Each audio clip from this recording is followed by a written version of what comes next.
In other news today, President Trump praised North Korean leader Kim Jong-un and said he hopes they'll be meeting very soon. He spoke during his summit with the French president and said sitting down with Kim could be a great thing for the world. We're having very good discussions.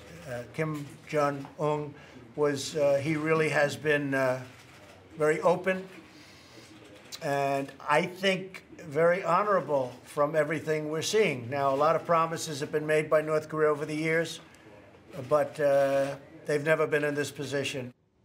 That marked a major shift from President Trump's past comments about Kim Jong-un, whom he's often called Little Rocket Man. In Afghanistan today, Taliban attacks killed at least 11 more soldiers and police in a wave of violence this week. Separate attacks hit checkpoints in 2 provinces in western Afghanistan and 1 in the eastern part of the country. This follows Sunday's bombing in Kabul by the Islamic State group that left 60 dead.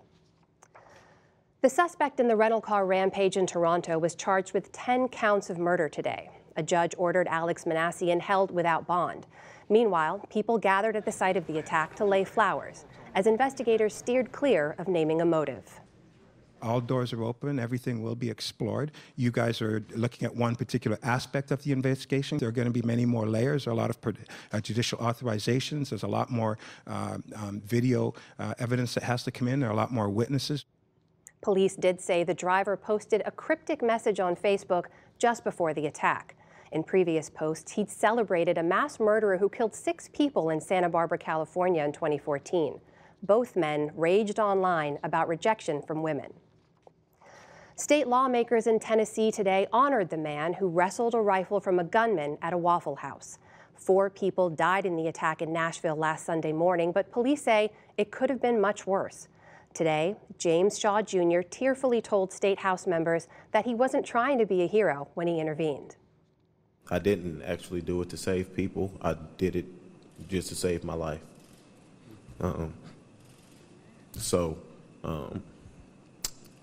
In me saving lives, I saved other lives. So that's probably one of the greatest things I think you could do. A Nashville judge today revoked the $2 million bond for the accused gunman, 29-year-old Travis Reinking. That will be considered in a hearing tomorrow. The retrial of Bill Cosby on sexual assault charges is heading to a jury in suburban Philadelphia. In closing arguments today, the defense called Cosby's chief accuser a pathological liar. The prosecution said Cosby drugged and assaulted her. The 80-year-old comedian arrived at the courthouse this morning, joined by his wife Camille for the first time. His first trial ended in a hung jury. Former President George H.W. Bush is said to be responding and recovering from an infection that spread to his blood. A spokesman said today the 93-year-old Mr. Bush remains at a Houston hospital. He was admitted Sunday morning, a day after attending his wife Barbara's funeral. And on Wall Street, rising interest rates and a sell-off in the industrial and tech sectors sent the broader market down. The Dow Jones Industrial Average plummeted 424 points to close at 24,024. The Nasdaq fell 121 points, and the S&P 500 dropped more than 35. And a pioneering British suffragist, Millicent Fawcett, is now the first woman to have her statue erected outside Parliament.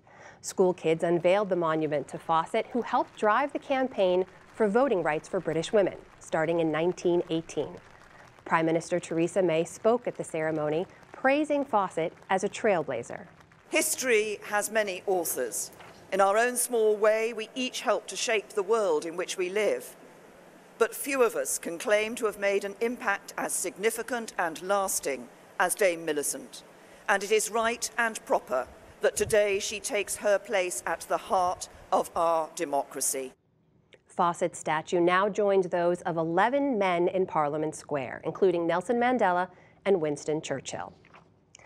Still to come on the NewsHour, new details and new doubts about President Trump's pick to head Veterans Affairs. I sit down with White House Legislative Director Mark Short. The uncertain path home for hundreds of thousands of Rohingya refugees, and much more.